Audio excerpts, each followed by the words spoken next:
Okay, so my name is Shayna, and today we're talking about weight loss and weight gain. Specifically, I mean, kind of not. It's because of PCOS that we're talking about this. It's because the majority of my followers on TikTok who have PCOS, are dealing with PCOS, or know about PCOS, wanted me to do a video about weight loss. So here it goes. There's a lot that goes into losing weight and gaining weight.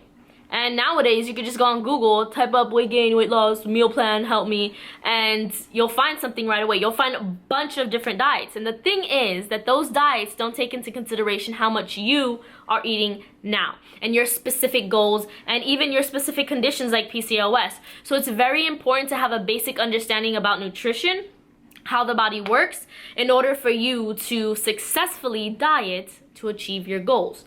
So let's get into weight loss and weight gain, the difference, and just key points that you should keep in mind. So weight loss. If you're trying to lose weight, it's very important that you are in a caloric deficit. This is how your body starts to use fat, starts to use the fat stored as fuel, because you are in a caloric deficit. So to give you a brief example, if you eat 500 calories less than you normally do a day, you would lose a pound a week. Roughly. It's different for everybody, but that's just a rough estimate. And then we want to get into, talking a little more about fat loss. If you're just looking to lose fat, you just want to lose fat, you don't care about working out, you don't want to work out, you don't care about muscle gain, you just want to lose fat, then you're just going to eat balanced meals. You want it to be healthy food, especially if you're dealing with PCOS, because as we know, we want to be eating gluten-free, dairy-free, no processed, no preservatives. So, yeah. But if you're trying to change your body composition, right? If you're trying to lose fat and gain muscle, then it's very important that you are also working out. You're still going to be in a caloric deficit, but you're also working out with resistance training, and that's to build muscle, with higher protein in your diet. I would say higher protein in your diet than the person who's not working out, simply because you are going to be burning calories, you are going to be burning muscle. No matter when you're losing fat, you lose muscle. There's just no way around it. If you're shedding weight, you're going to be shedding fat, and you're going to be shedding muscle. And you can't focus on me now. Okay, that's fine. If you're trying to lose weight, it's not about, I need to not eat fat, I need to not eat carbs. It's not about that. The bottom line is you need to be in a caloric deficit. Okay, so next let's talk about weight gain. If you're trying to gain weight, I don't know, maybe you're trying to get that booty, maybe you're trying to get that muscle, but important thing to also understand here, muy importante, caloric surplus. Caloric surplus.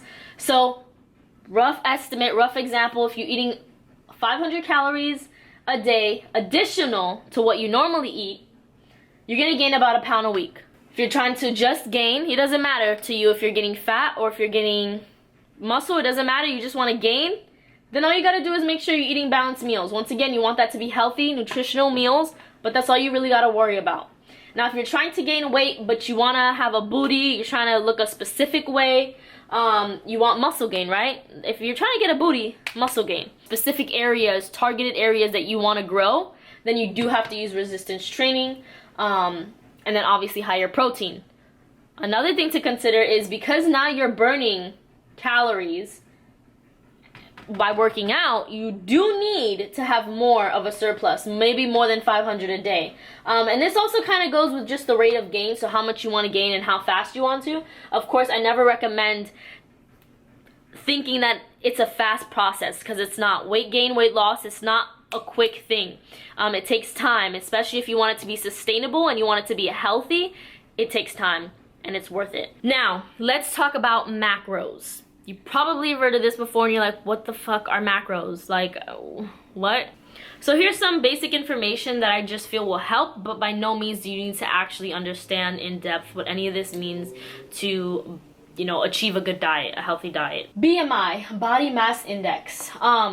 So to determine, how healthy you are just based upon your weight to height ratio. Now, I do want to say, I don't like BMI because BMI doesn't take into account if you have a lot of muscle on your body. You can be very, very muscular and it would say you're an obese person. So just be aware. I just want you to understand what BMI is, but don't take it as like, oh my God, I'm obese now. Because even for me, I'm technically overweight according to the scale, but am I really? Do I look overweight to you? No. So just be aware. I just want you to understand that. Because if you're getting into health, that's something that you might come across. Macros, I'm sure you've heard it, and this is important to understand. Macros just means macronutrients. So it's basically carbohydrates, fats, and proteins. These are the macronutrients that they are talking about when people say macros. Caloric deficit. So we talked about caloric deficit, but what does it really mean? To be in a caloric deficit, basically, and this is a really basic terms, is that you're eating less calories than you burn. You're eating less calories a day than you burn in that day. And that's how you start using your fat storages as fuel, and that's why you lose fat. Or you lose fat, you lose muscle. Do you get what I'm saying? Caloric surplus is when you eat more calories than you burn. So obviously your body's starting to use that you're eating to build something that's going to stay on your body, if that makes sense. I feel like it makes it really simple when I say it in those terms. So that's why I'm kind of saying it like that. So there are 3 ways to go about losing weight. Obviously you can just decide, hey, I'm going to eat less. I don't know how much less, but I know it's going to be less, and I'm going to lose weight. You can do that. But if you want to get more technical, you want to track what you're eating, you want to see it, you want to understand it, I suggest tracking your meals. And I'm going to say tracking your meals. I'm going to call it tracking your meals instead of calling it tracking your macros, because tracking your macros can entail a little more. Tracking your meals is completely different than tracking your macros. And this is just my philosophy, but here's why. Tracking your meals, you're going to use MyFitnessPal, and you're literally just tracking what you eat, and you can see your proteins, your carbs, your fats, but you can understand what you're eating and how much is coming from where, so that you have a better understanding of how to create your meals. Tracking macros gets a little more technical, using macro calculators and things like that, and it's useful. It can be as useful, but in some sense it can be more annoying and not as useful, I guess I would say. It just gets more technical for no reason, put it that way. So tracking meals, using MyFitnessPal. So you would download MyFitnessPal, and what you're gonna do is track your meals for a week. Don't change anything. You're not gonna change anything. You're gonna track your meals as normal, just whatever you feel like eating, however you're eating now, exactly the same. This is super important, because if you fake it, if you lie about what you eat, then you're gonna have problems when you go to reduce that amount, or when you go to add that amount. So start with exactly what you're eating now, eat completely normal, and track your meals for a week. And then from there, what you're going to do is, from there you're going to reduce or add calories just based upon your goal. So if your goal is to gain weight, you're obviously going to add calories into your diet. If you're looking to lose weight, you're going to reduce calories from your diet. And then you're going to be able to also modify your macro ratio. A lot of people, most people, are protein deficient. You're not eating enough protein on a day-to-day basis. It's very useful that you can see the protein to fat to carbs breakdown. You understand where the protein is coming from in your meals. You understand where the carbs are coming from in your meals, and it helps you to develop a better understanding of food. So like, oh, you know what? This bread has a lot of carbs. Maybe I'll substitute with this, so that I can better reach my goal. So that's really important. You get to be able to look at proteins, fats, and carbs without you having to really calculate it, because you can just go to MyFitnessPal and put in this type of bread, and it'll bring up all the nutrition facts for you. And the best thing about this is that it's completely tailored to you. So in case you did want to know though, I'm going to give you the other options. So tracking macros, right? So you track macros. I kind of over exaggerated. You really don't have to get this deep into it. You don't have to really calculate your BMR, because you're just going to use a macro calculator, and that's going to calculate this for you based upon your stats, right? So you're going to tell them how old you are, how tall you are, how much you weigh, how active you are, and then from there it'll generate how much calories you should be eating a day, how much of that should be from your proteins, from fats, and from carbs. After you do that, what you're gonna do is probably use MyFitnessPal, put those numbers in, and then try to, you know, stay at those numbers. And if you're not doing that, you may go the route where you weigh foods, and that's why you see people with scales weighing their food, because they're counting their macros and they want to know exactly how much, like to the T, they're eating, they're getting. They want to know how much protein and carbs and fats are in each thing, so they weigh it. Instead of starting with a generic diet plan you find online, or instead of even this, because it's going to be a macro calculator that gives you specific numbers based upon your stats, based upon your information, with no regard for how much you're actually eating a day. I was eating a lot less than the things that I was eating.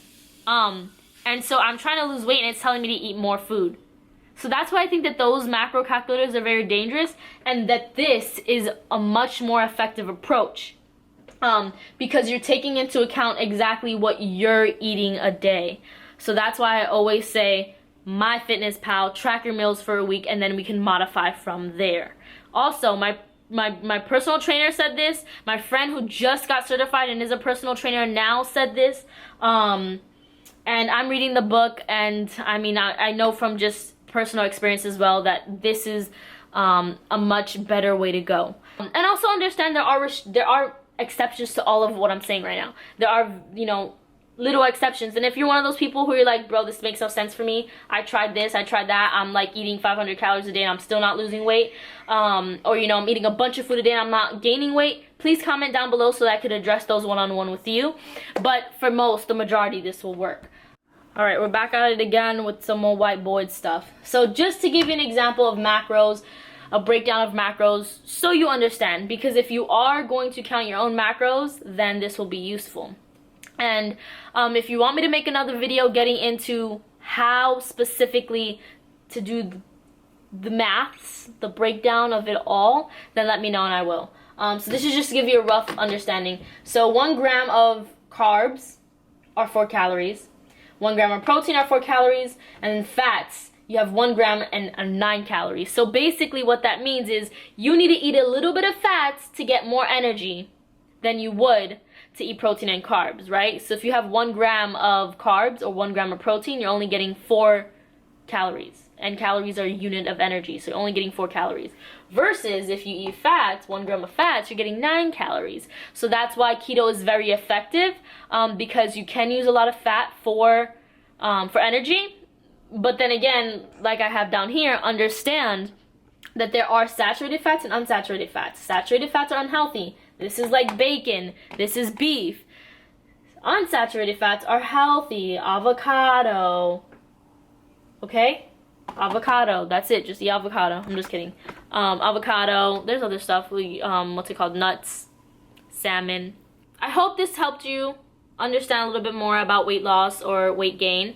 Next video, I will be talking about healthy and unhealthy sources of food. So, you know, like complex carbs versus simple carbs, and saturated fats versus unsaturated fats, things like that.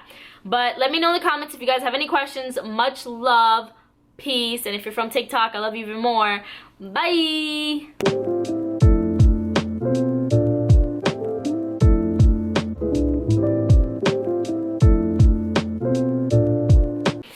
If you're here from TikTok, I love you. Much love.